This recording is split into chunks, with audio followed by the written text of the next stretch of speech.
শোন না মামুন, তোর পিসিকে একটু বলে দে না রে যে তোর মা খুব ব্যস্ত, একটার পর একটা এখনো অনেক কাজ পড়ে আছে। বলে দে না রে যে তোর মা একদম কথা বলতে পারবে না, বলে দে। হ্যাঁ মামুন।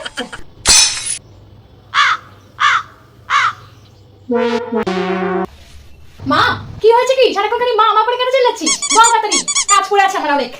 মাসি ফোন করেছে? কি মাসি ফোন করেছে? না ধর, দে দে, বলতে বলতে। হ্যাঁ বল। ধর তো, এ মামুন শোন, বলছি হাতটা ভালো করে পুছে ফেল, ঠিক আছে? আর ছাদ থেকে জামা কাপড় তাড়াতাড়ি করে নিয়ে আয়, আর বেশি কয়েকটা বাসনপত্র রাখা আছে, তাড়াতাড়ি করে মেজে ফেল, ঠিক আছে? বল। হ্যাঁ বল বল, কেমন আছিস সবাই? আরে না রে, কিসের ব্যস্ততা, আমি কোনো ব্যস্ত থাকি না, আমি শুধু ফ্রি আছি।